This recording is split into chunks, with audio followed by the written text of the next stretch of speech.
আজি তোমালোকক দেখুৱাম বাৰ নিৰ্ণয়ক গণিত কেনেকৈ অতি সহজে আমি সমাধান কৰিব পাৰোঁ। কিয়নো বাৰ নিৰ্ণয়ক গণিত প্ৰত্যেক এক্সামতে দি থাকে। আজি তোমালোকে মোৰ ভিডিঅ'টো চালে অতি সহজতে বাৰ নিৰ্ণয়ক গণিত কৰিব পাৰিবা। আৰু বাৰ নিৰ্ণয়ক গণিত কৰাৰ আগতে ভাবিবা প্ৰত্যেক 7 দিনৰ পিছত চেম একেবাৰে আহে। যেনেকুৱা আজি সোমবাৰ, 7 দিন পিছত আমি সোমবাৰে পাম। প্ৰথমতে দেখা এটা যে আজি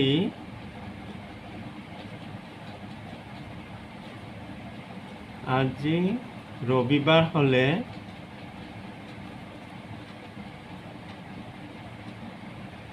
ৰবিবাৰ হ'লে 49 দিন পিছত 49 দিন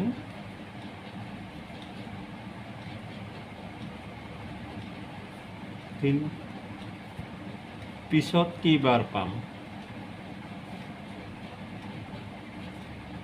কি বাৰ হ'ব? পিছত কি বাৰ হ'ব?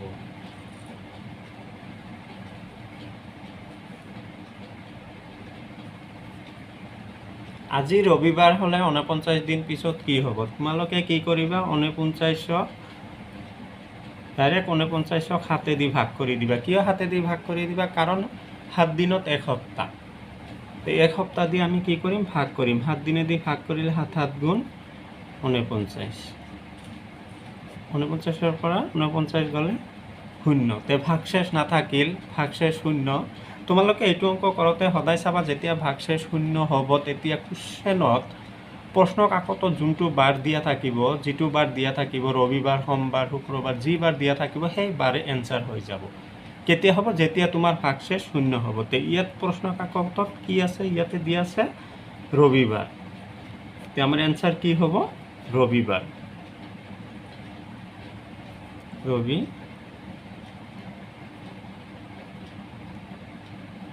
বাৰ। 7 দিন পিছত 7 ওলাইছে এনচাৰ। তা 7 দিন পিছত আমি কি বাৰ পাওঁ? চেম একেবাৰ। আৰু অট'মেটিক বা অতি সোনকালে মনত ৰাখিবৰ কাৰণে তোমালোকে ভাগশেষ 0 ওলালে কুৱেশ্যনক যি বাৰ দিয়া থাকিব সেইটো বাৰে এনচাৰ হৈ যাব। দেখা এইটো।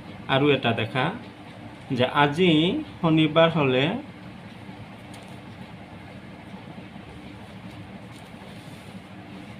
আৰু এটা দেখা আজি শনিবাৰ হ'লে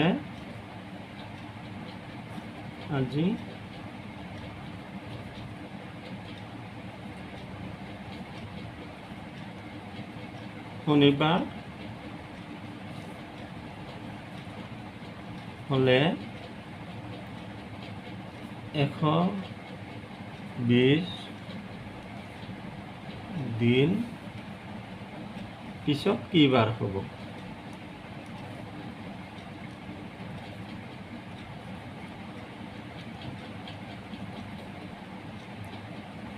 কি বাৰ হ'ব? দেখা যে আজি শনিবাৰ হ'লে 120 দিন পিছত কি বাৰ হ'ব? চেম আগৰটো নিচিনা 120 দিনক তোমালোকে 7 দি ভাগ কৰি দিয়া। 7 দি ভাগ কৰি দিলে 120 দিনক 7 দি ভাগ কৰিলে কিমান পাবা?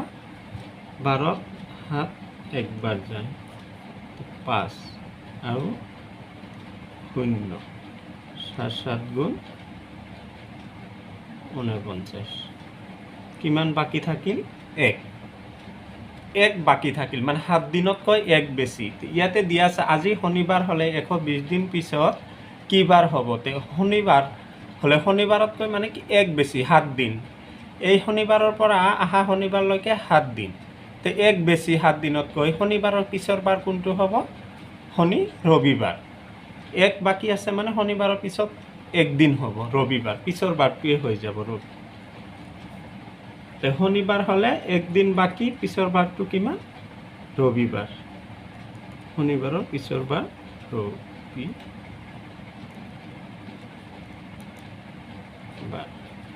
এনচাৰ ৰবিবাৰ।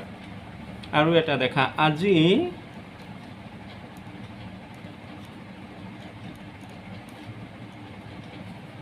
আজি সোমবাৰ হ'লে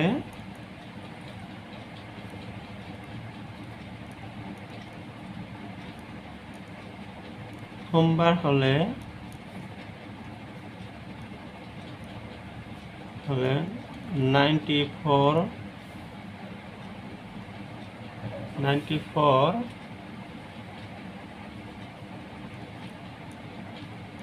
দিন পিছত কি বাৰ হ'ব? কি বাৰ হ'ব?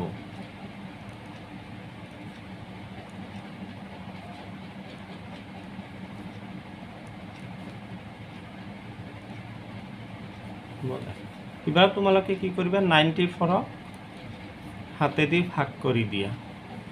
একবাৰ,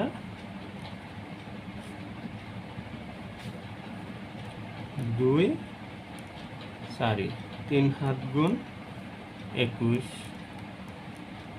বাকী থাকিল 3। এবাৰ দেখা, সেইবাৰ এক বাকী আছিল কাৰণে 7 দিন, মানে শনিৰ পৰা শনিলৈকে 7 দিন, পিছত তোমালোকে কি পালা? ৰবিবাৰ। এবাৰ 3 দিন বাকী। ইয়াত আছে সোমবাৰ, সোমবাৰৰ পিছত 3 দিন, মংগল, বুধ, বৃহস্পতিবাৰ।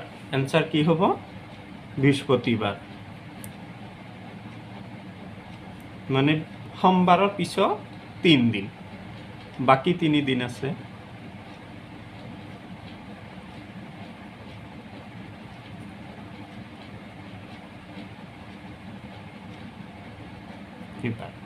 বুজি পালা এই 3টা? যদি বুজি পাইছা চোৱা।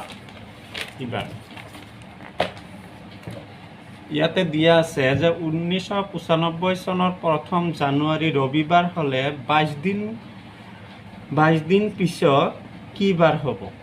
চেম একে, আগত যেনেকুৱা পালা চেম একে দেখা, যে 1995 চনৰ 1 জানুৱাৰী ৰবিবাৰ হ'লে 22 দিন পিছত কি হ'ব? 1 জানুৱাৰী মানে 1 জানুৱাৰী ৰবিবাৰ হ'লে আমি কি কৰিম? 22 দিন পিছত কি হ'ব? 22ৰ পৰা তোমালোকে কি কৰিবা? ডাইৰেক্ট 1 মাইনাছ কৰি দিবা, বিয়োগ কৰি দিবা। 1 বিয়োগ কৰি দিলে তোমালোকে কিমান পাবা? 21। এতিয়া এই 21ক 7 দি ভাগ কৰিম। 21ক 7 দি ভাগ কৰিলে 3 7 গুণ 21, ভাগফল 0। এতিয়া কোৱা তোমালোকে, নিশ্চয় তোমালোকৰ সকলোৰে মনত আহি গৈছে এনচাৰটো কি হ'ব ন? 0 হ'লে কি হয়? কুৱেশ্যনত যোনটো বাৰ দিয়া থাকে সেই বাৰটোৱে হৈ যায়। ইয়াতে কি বাৰ আছে? ৰবিবাৰ।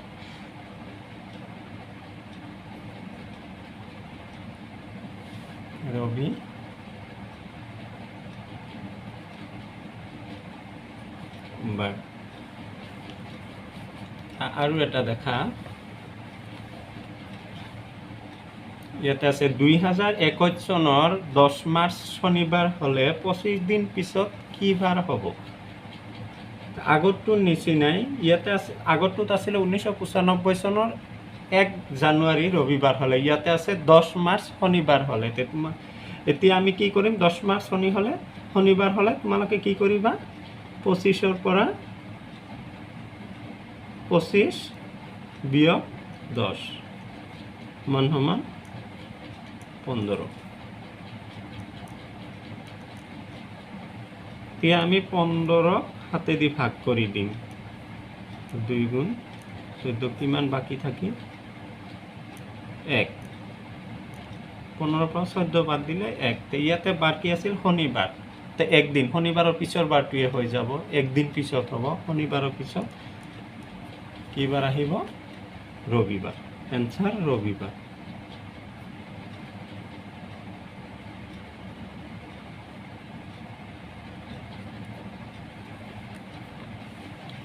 আৰু এটা দেখা, ইয়াতে 2020 চনৰ, এইটো লাষ্ট দেখা, 2020 চনৰ 3 জানুৱাৰী শুক্ৰবাৰ হ'লে 12 ফেব্ৰুৱাৰী কি বাৰ হ'ব?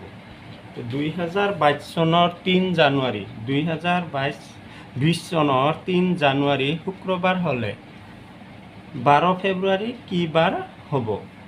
এতিয়া দেখা যে 3 জানুৱাৰীৰ পৰা 3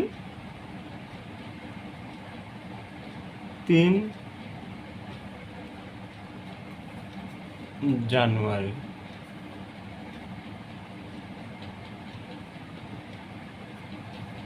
জানুৱাৰীৰ পৰা কিমান ধৰিম 3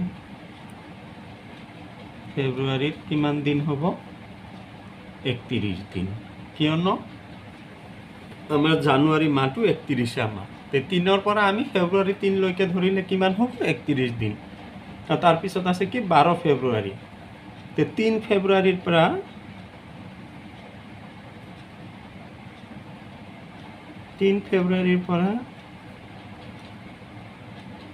12 ফেব্ৰুৱাৰী কিমান হ'ব 3 পৰা 12 ফেব্ৰুৱাৰী 12 মাইনাছ 3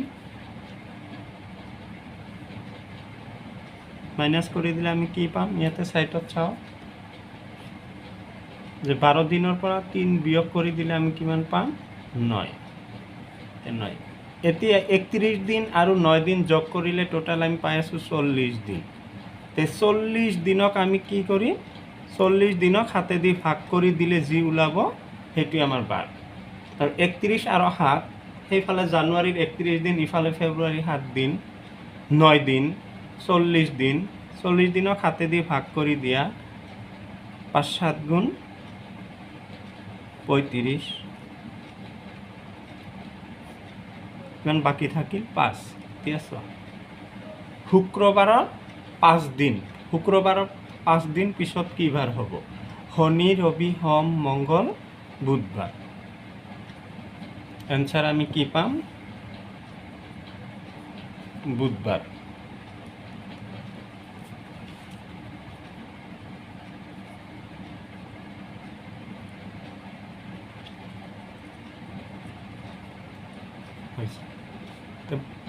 তোমালোকে যদি বুজি পোৱা নাই মোৰ চেনেলৰ কমেণ্ট বক্সত জনাবা আৰু যদি মোৰ বুজোৱাতে কিবা ভুল ত্ৰুটি হৈছে মোক ভাইটি হিচাপে ক্ষমা কৰি দিবা